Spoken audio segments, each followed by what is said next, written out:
54 tipli tapşırıqlara baxağın. Tərəflərinin uzunluğu verilmiş üçbucağın növünün bərabər tərəfli, bərabər yanlı və yaxud müxtəlif tərəfli olub olmamasını müəyyənləşdirən bir proqramı Python dilində yazın deyir.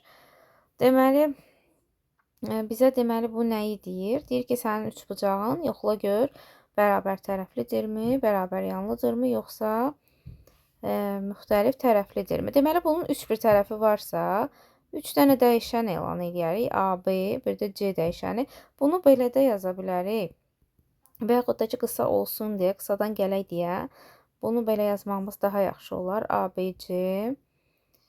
A, B, C yazsaq, amma bunların hər birinə qiymət verməyimiz biraz düzgün gəlməyəcək.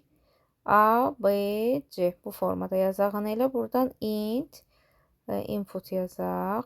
Input. Bura bir deyirəm qiymət daxil elə. Yenə eyni yazını burada qeyd edirəm. Input. Bir qiymət də bunun üçün təyin elə.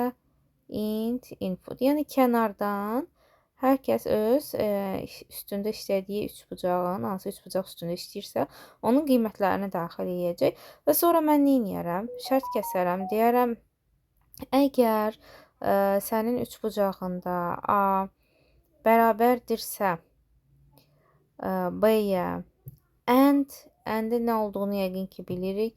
And mütləq deməkdir. Hər iki tərəf ödəməlidir. And eyni zamanda A, B-yə bərabərsə B də bərabərdirmi C-yə?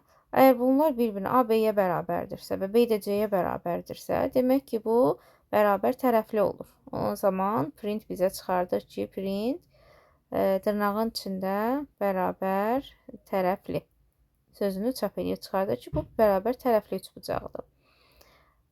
Yox, əgər bu şərti ödəməyəcəksə, bu zaman elif təyin edirəm.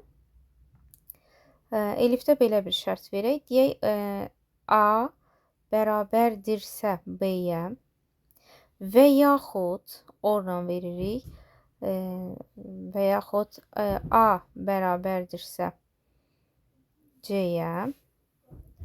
Bir də və ya verərik və ya aşağıdan yazım, burada yerim qalmadı. Or, buradan da yazaq C bərabərdirsə B-yə. Əgər bunlardan biri bir-birinə bərabər olarsa, məsələn, A, B-yə bərabər olarsa və yaxud da bu olmasa, keçib A-nı C-yə yoxlayır, A, C-yə bərabər ola bilərsə əgər, xeyr, bu halda da olmasa, C-nin B-yə bərabər olub olmadığını yoxlayar. Əgər bu şərtlərdən biri ödəyərsə, bu deməli bərabər yanlı üçbucaqdır. Bu zamanda da printdə çıxacaq ki, bu bərabər yanlı üçbucaqdır. Əks halda da else düşəcək. Else də print çıxardacaq ki, bu müxtəlif tərəfli üçbucaqdır. Müxtəlif tərəfli üçbucaqdır çıxardacaq. Çünki yoxlayacaq, görəcək, heç bir şərt ödəmir. Ən sonda bunların müxtəlif tərəfli olduğunun qənaətinə gələcək.